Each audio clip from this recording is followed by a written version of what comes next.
गरीब का बेटा यहाँ कैसे बैठा, वो यहाँ कैसे बैठ गया, ये चुभन अभी भी आपको परेशान कर रही है। और देश की जनता भी आपको सोने नहीं देगी, 2024 में भी सोने नहीं देगी।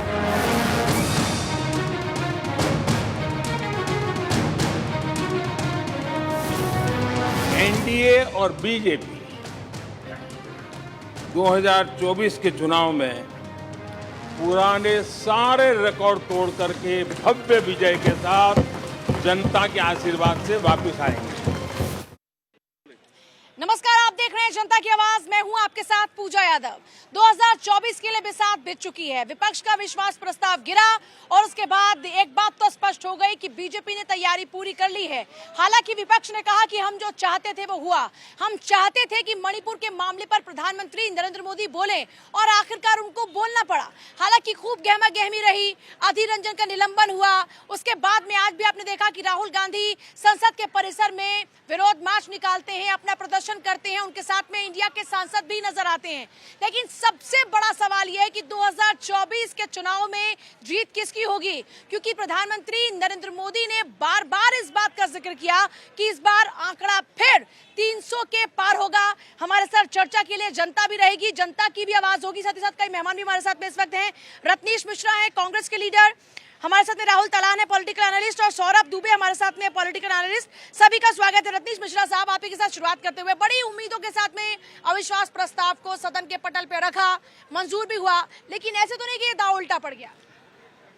देखिए, कभी कभी ऐसा होता है कि एक बहुत अच्छे खिलाड़ी को मैदान में लाने के लिए अच्छा खेलना भी पड़ता है। तो कहीं ना कहीं प्रधानमंत्री जी जो सदन में आकर बोलने से भाग रहे थे, मैं तो कहता हूँ इस अविश्वास प्रस्ताव की आवश्यकता ही नहीं पड़ती। विपक्ष ने बार बार प्रधानमंत्री जी से कहा आप सदन में आ जाइए, सदन में आ जाइए, लेकिन वो नहीं आए। और आए भी तो उनका वो जो पूरा 2 घंटे का पूरा जो अभिभाषण रहा सदन में, उन्होंने एक बार भी नहीं बताया कि 2014 से लेकर अब तक जो उन्होंने काम करने के लिए वादे किए थे उसे पूरा किया कि नहीं किया। वो उनका भाषण नहीं था, वो कांग्रेस और विपक्षी आलोचना पत्र था जो वो पढ़ के चले गए। विपक्ष की आलोचना करने से देश का कल्याण नहीं होगा।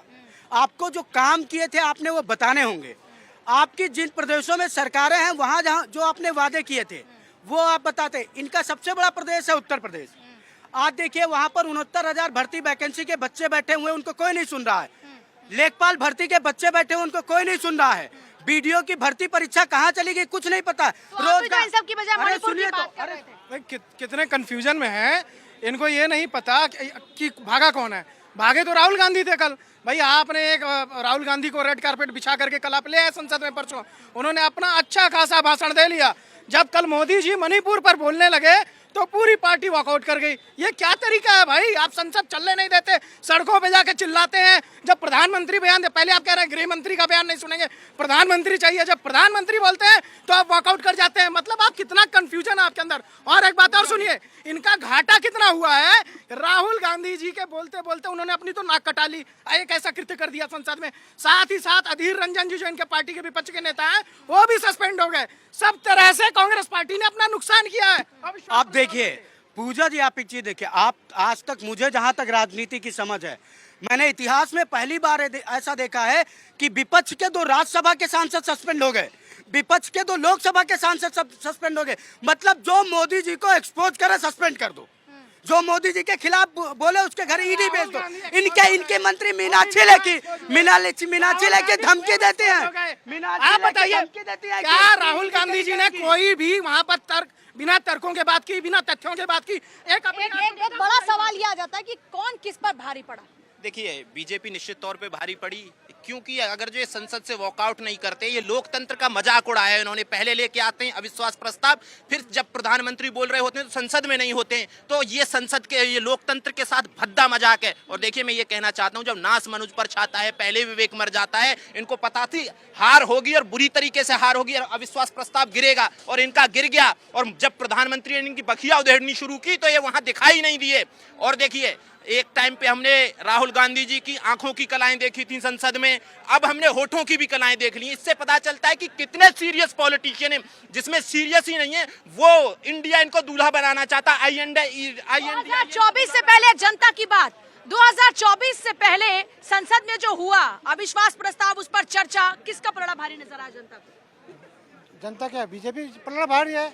मोदी जी जब बोल रहे थे ये भागे क्यों, पहले तो आरोप लगे प्रधानमंत्री बोले, जब प्रधानमंत्री बोले भागे क्यों, ये ऐसे ही है, ये आरोप लगे भाग जाते हैं, इनका काम कुछ आता नहीं है, इनको सिर्फ भगोड़ा है। अब राहुल गांधी वहाँ पे फिल्म का नाटक करते हैं, कभी आँख मारते कभी पलंग किस करते हैं। राहुल गांधी का फिल्म बनानी चाहिए, मोहब्बत की दुकान, और कोई इनका काम नहीं, फिल्म अच्छी चलेगी बस। किसका पलड़ा भारी रहा, किसका दांव ज्यादा मजबूत रहा? राहुल गांधी।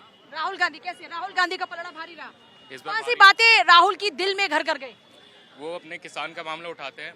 मोदी जी तो 3-4 महीने हो गए मणिपुर में एक बार भी नहीं बोला बस, और क्या है। अच्छा, राहुल गांधी का पलड़ा भारी रहा, राहुल गांधी का पलड़ा भारी रहा संसद में? नहीं, मोदी जी का डेफिनेटली। अगर हम बात करें तो जो कह रहे हैं कि आम आदमी पार्टी के 2 कैंडिडेटों को हटा दिया गया है या वो साइड में कर दिए गए, हर चीज़ के पीछे एक रीज़न होता है। वो एक पॉलिटिकल बड़े लीडर हैं जो कि कहीं ना कहीं कुछ चीज़ सोच के और कुछ ना कुछ समझ के वो स्टेप लिया गया होगा। और मोदी जी की अगर आप बात करें तो कहीं ना कहीं आजकल जो यूथ है, जो हमारा यंग जनरेशन है, वो हमेशा प्रोटेस्ट ही कर रही है, क्योंकि he is one of the best prime minister of entire the world, not in India, entire the world. तो मैं कहूँगा कि उनकी जो छवि है वो इंटरनेशनल लेवल पे भी है, अपने इंडिया में भी है, और हर जगह वो डंका फहरा ही रहे हैं। 2024 में किसकी जीत पक्की? 2024 में कांग्रेस की जीत पक्की है। किसकी जीत पक्की? मोदी जी। किसकी जीत मोदी पक्की? जी। 2024 में किसकी जीत पक्की? नरेंद्र मोदी। किसकी जीत पक्की? मोदी। किसकी? मोदी। किसकी? राहुल गांधी। किसकी जीत मोदी 400 पार। पक्की? किसकी? राहुल गांधी। किसकी किसकी जीत पक्की? पता नहीं मैम। किसकी जीत पक्की 2024 में? एक मिनट सुन लो। हाँ। मैं हूँ बिजनौर से। अच्छा, वो हमारे जंगलों में भाग फिर रहे हैं गुलजार, जो उन्हें पकड़वा दे उसकी जीत पक्की। किसान जंगल जा नहीं पा रही है, किसान जंगल जा रहे हैं तो कम से कम 20 आदमी ईंटों के जंगल जा रहे हैं, हाँ। उन्हें पकड़वा दो उसकी जीत पक्की। किसान काम नहीं कर पा रहा, अरे राहुल गांधी बन गया, मोदी रहने तो यही इनमें से कोई सा भी रहना, एक ना एक तो रहना ही। अरे किसानों को कौन देख रहा है, उसकी बात करो तुम। किसकी जीत पक्की? राहुल गांधी। 2024 में कुछ कह रहे हैं कि राहुल गांधी की जीत पक्की, कुछ कह रहे हैं कि पीएम मोदी की इधर से भी है क्या? कौन किसकी जीत पक्की? मोदी की। 2024 में अरे विश्व ने मान लिया है मोदी को, तो इंडिया क्या है? इंडिया तो अभी 20 साल और चलेगा मोदी जी के साथ। तो संसद में किसका पलड़ा भारी नजर आया? मोदी जी का अगर पलड़ा भारी नहीं रहता तो विपक्ष का सांसद भाग क्यों गए? विपक्ष का सांसद भाग क्यों गए? मोदी जैसा कोई नेता है ना कोई मोदी आएगा। विश्व मान लिया तो इंडिया क्या है? अगला हमारा पीएम योगी होना चाहिए। मैं बताता हूँ मोदी जी क्यों जीतेंगे। मुल्क के रब्बारे हालात बड़े माड़े, और धर्मा पे नेता आड़े चाल दे उड़ाने, और ठेकेदार जातिया के रोज के बकाड़े, किसाना के नाम पे वोट मांगे थे। मैंने देखे हैं मिनटा में बदलते पाड़े, सच्चा रे बहाना आली वोट में न रुके, राजा से लीजो माड़े टाइम में न झुके, और जात पात के नेता का कदे वार न चुके, और राजकरण से पहला गंद फेर से फैलेगा, क्योंकि कमल हमेशा कीचड़ में उगे। देखिए, इन भाई साहब ने एक बात कही कि कमल कीचड़ में ही उगता है, तो कीचड़ के किनारे किनारे गंदगी भी खूब होती है, क्योंकि जहाँ गंदगी होती है वही कीचड़ होता है। और एक चीज, ये जितने लोग यहाँ पर बैठे हैं, एक चाचा जी बोल रहे थे, अरे भैया आइएगा, चाचा जी बोल रहे थे कि मोदी जी आएंगे। चाचा जी से जाके पूछ आइए इनके घर में टमाटर। जनता की बात। हाँ, 70 साल में कीचड़ बनाया किसने? तो 70 साल से जो कांग्रेस किया है, उस कीचड़ को साफ करने में थोड़ा वक्त लगेगा, लेकिन कीचड़ साफ हो रहा है। आप देख सकते हैं कुछ सालों में पूरा कीचड़ साफ कर दिया जाएगा। इसका भी जवाब दे देता हूँ। अगर कांग्रेस ने कीचड़ बनाया है तो कांग्रेस ने उस आईआईटी को बनाया जहां से सुंदर पिचाई निकले, उस आईआईटी को बनाया जहां से सत्ता न डेला। अरे सुनिए तो अब कीचड़ ऐसा है, कुछ भी आए बाएं बोल रहे हैं। आप एक बात बताइए ना, तर्कों पर बात करनी चाहिए, तथ्यों पे। आप इतने दिन से मांग कर रहे थे कि मणिपुर पर प्रधानमंत्री जी बयान दे। अरे भाई साहब सुना तो सही। कितना बोले राहुल गांधी कितना बोले। जनता की बात सुनिए ना, जनता क्या कह रही है? परिवार वाली पार्टी क्यों है कांग्रेस? बीजेपी के अलावा कोई ऐसा पार्टी है जो बिना परिवार का है? अब बाप बना मुख्यमंत्री तो बेटा बनेगा प्रधानमंत्री, मतलब लगा रहेगा? ऐसा नहीं चलेगा। गरीब का बच्चा भी प्रधानमंत्री बनेगा, वही बच्चा बना है आज प्रधानमंत्री, और अभी 20 साल और रहेगा। कांग्रेस पार्टी चोर है, चोर। किसका पलड़ा भारी? ऐसा है जी, पलड़ा भारी तो मोदी जी का ही है। मोदी जी प्रधानमंत्री बनेंगे और इसकी तो फिक्स कर रखी है हमने। अगले 29 की तैयारी चल रही है। कोई डाउट बिल्कुल बिल्कुल कोई डाउट नहीं। राहुल गांधी वो बेशरम आदमी है जिसको शर्म नहीं है। लोकतंत्र के मंदिर में बैठ के परसों ऐसी हरकत करी उसने, आंख मारने की, फ्लाइंग किस की, यानी कि बिल्कुल मानवता का शर्मसार करा है। ऐसे निकम्मे आदमी को संसद में गालियां नहीं किसका बड़ा भारी रहा? हमेशा से रहा है नरेंद्र मोदी का, इस बार भी नरेंद्र मोदी का। ऐसे नेता को नहीं देखो तो फिर किसको बनाओगे? और दुनिया में भी इस बार जीतेगा एलवीश यादव। बिल्कुल निकम्मा है वो। ऐसे इंसान को खोजने से मिले हैं 7 जन्मों के बाद। ऐसे नेता बार बार है मोदी जी जैसे कि हमारे देश ऐसी क्या खास बात आपको नहीं है ये बताइए। खास बात ये है आज भारत खुशहाल है। 70 साल को कचरे को भरते भरते बेचारे थक चुके हैं, लेकिन फिर भी हिम्मत नहीं हारे हैं। बुजुर्ग होते हुए हमसे ज्यादा काम कर रहे हैं। और क्या चाहिए पब्लिक को? जो भड़काव है 2024 का एजेंडा सेट है। सेट नहीं है, विपक्ष वाले हंगामा करने का काम कुछ नहीं कर रहे हैं। ये राहुल गांधी भाग जाते हैं तो प्रधानमंत्री बोले कि भागने के ये भगोड़े हैं, काम नहीं करना इनको सिर्फ मोदी का विरोध करना है। मोदी जी अकेला काम कर रहे हैं। राम लखन कौन? राम है मोदी, लखन है वो योगी। अच्छा, राम लखन की जोड़ी। मोदी की जिंदाबाद। 2024 में प्रधानमंत्री मोदी ने कह दिया कि 300 पार। कितना पार होगा? 400 पार। 400 पार। कितना पार होगा? 400। कितना पार होगा? 400। कितना पार होगा? 101% 400। देखिए, जनता कह रही है कि 400 पार होगा। देखिए, मैं आपको एक चीज स्पष्ट कर दूं। अभी हमारे कुछ भाई बोल रहे थे कि ये चोरों का गठबंधन है। नेशनल डिफॉल्टर एसोसिएशन, राष्ट्रीय भगोड़ा परिषद जिसको एनडीए कहते हैं, जिसके नेता मोदी जी हैं, उसमें 38 दल हैं। और अरे सुनिए तो, सारे भ्रष्टाचारी तो हैं। बताइए, भ्रष्टाचारी तो सारे आपकी पार्टी में है। एक नेता का नाम बताइए जिसकी एक सेकंड, पर ईडी सीबीआई की बात तो इंडिया के लोग करते हैं, फिर कौन भ्रष्टाचारी हुआ? डर किसको लगा? सुनिए तो, मैं कह रहा हूँ भाई साहब, मुझे 30 सेकंड बिना इंटरप्शन सुन लें। एनडीए में एक दल शामिल है जिसका नाम है सुभाषपा। पिताजी राष्ट्रीय अध्यक्ष ओम प्रकाश राजभर, अरविंद राजभर उसके राष्ट्रीय महासचिव हैं, अरुण राजभर उसके राष्ट्रीय प्रवक्ता हैं। दूसरी पार्टी है निषाद पार्टी। संजय निषाद राष्ट्रीय अध्यक्ष है, उत्तर प्रदेश सरकार में मंत्री हैं। प्रवीण निषाद, सुने, प्रवीण निषाद भाजपा से सांसद हैं। उसके बाद अजीत पवार, रामविलास पासवान। सारे भ्रष्टाचारियों का गठबंधन मिलाया है। केवल एक लक्ष्य मोदी जी को हटाना। लेकिन आप समझिए, सारे आप विफल हो चुके हैं पूरी तरीके से। विपक्ष फेल हो चुका है। गाली आप लोग देते हैं। देखिए, भाजपा जो है हमेशा सभ्य तरीके से बात करती है। गाली देने की संस्कृति कांग्रेस पार्टी में रही है। 70 साल से देश को लूटा, आज नहीं लूटने का मौका मिल रहा तो क्या किया? लालू यादव को जोड़ लिया, अखिलेश यादव को जोड़ लिया, सारा। देखिए, सारे गीदड़ एक हो गए हैं, शेर अकेला सब पे भारी। मोदी है, लूट लीजिए, भाजपा ज्वाइन कर लीजिए, नाक पाक साफ हो जाइएगा। बिल्कुल। अब भाई साहब आप भी लूटिए, भाजपा ज्वाइन करिएगा, आप ना पाक साफ। ये दिल्ली हाई कोर्ट का जजमेंट है। यहाँ रेहड़ी में, पटरी में, फुटपाथ में जो लोग दुकान लगाते हैं, और यहाँ केंद्र सरकार, यहाँ जहाँ देश का राष्ट्रपति बैठा है, देश का प्रधानमंत्री बैठा है, और इस भारत की राजधानी में लोग जमीन में बैठे हुए हैं, उनको भी कमाने खाने नहीं दिया जा रहा। और ये दिल्ली हाई कोर्ट ने परमिशन दिया है। गरीबों का जितना बुरा हाल इस सरकार में है ना, किसी सरकार में नहीं दिया है। मैं तो ये देख रही थी कि स्वनिधि योजना का एक पूरा एड सुबह में देख रही थी जब मैं आ रही थी, और ये लोग कह रहे हैं कि रेहड़ी पटरी वाले परेशान हैं। देखिए, कुछ लोग सरकार में कह रहे हैं कि 400 पार इस बार होगा क्योंकि बड़ी खुशहाल है जनता। देखिए, 400 पार क्यों होगा मैं उसका बता देता हूँ। पहली बात तो ये लोकतंत्र की दुहाई देते हैं, संसद में होते नहीं है, संसद से वॉकआउट करते हैं, प्रधानमंत्री को जबरदस्ती अविश्वास प्रस्ताव पे बुलवाने के लिए तैयार रहते हैं, लेकिन संसद में प्रेजेंट नहीं रहते हैं। तो लोकतंत्र में कितना विश्वास है कांग्रेसियों का और बाकी INDIA का, वो उससे पता चलता है। दूसरी बात, इनके पास कोई दूल्हा है नहीं। और बात रही रोजगार की, संसद चलने देंगे, बात शुरू इन्होंने रोजगार से और नौकरी और इन सारी चीजों से की थी। संसद आप चलने नहीं देते हैं, रोजगार की बात कहाँ होगी? महंगाई की बात कहाँ होगी? संसद आप चलने नहीं देते हैं। और बाकी चीजों की बात कहाँ होगी जब संसद ही नहीं चलेगा तो? और संसद क्यों नहीं चलने देते? सवाल ये, संसद को चलने दीजिए ना, वहां पूछिए। और जब प्रधानमंत्री कल अविश्वास प्रस्ताव पे बोल रहे थे तो क्यों नहीं थे वहां? बाहर क्यों निकल गए? बाहर इसलिए निकल गए क्योंकि फेस करने की हिम्मत नहीं है प्रधानमंत्री को। जवाब इनको देना चाहिए। और देश को, जब इस देश का संसद चलने में 1 मिनट में 1.5 लाख रुपए खर्चा होता है, वो किसने बर्बाद करवाया? कांग्रेस ने। संसद नहीं चलने दिया। अब मैं बताऊं, आप इतना देख लीजिए, प्रधानमंत्री जी सत्र शुरू होने के किस दिन पहुंचे? लगभग 10वें या 11वें दिन। 9 दिन सदन में आकर प्रधानमंत्री जी ने तो जनता का पैसा बर्बाद किया, उसका हिसाब कौन देगा?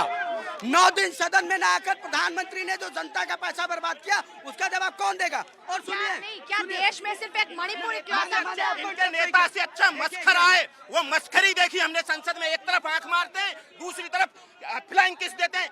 संसद को क्या मस्खरा बना दिया है आपने?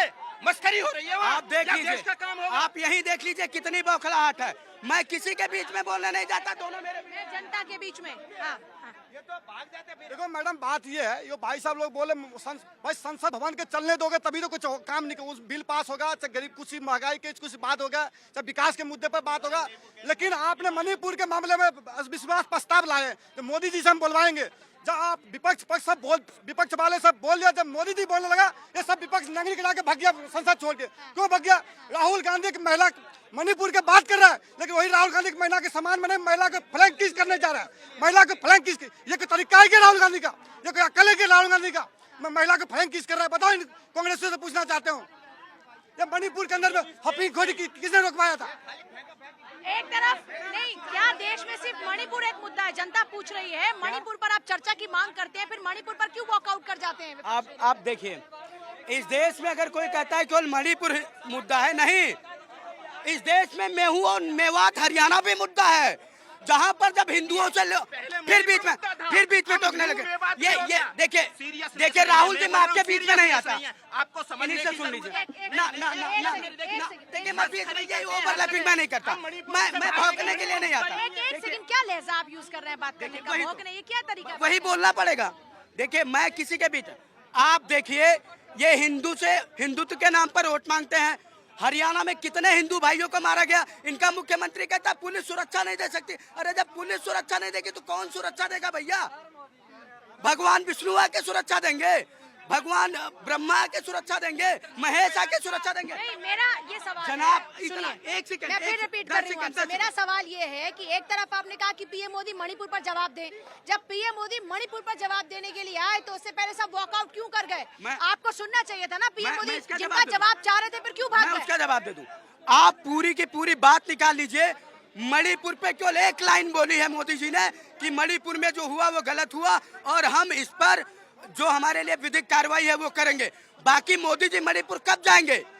एक चीज बताइए, किसी बार बदल क्यों रहे हैं? मैं वही तो पूछ रहा हूँ। अब बोलने दीजिएगा, आप बीच में बताइए। आपको नहीं इंटरप्ट किया मैंने, बोलना। सुनिए, देखिए कांग्रेस का जो दंगों का दागी इतिहास रहा है, इतने दंगे होते थे इनके 70 सालों में। मणिपुर चिल्ला रहे हैं, बंगाल नहीं देखते, राजस्थान की बहू बेटियां नहीं देखते।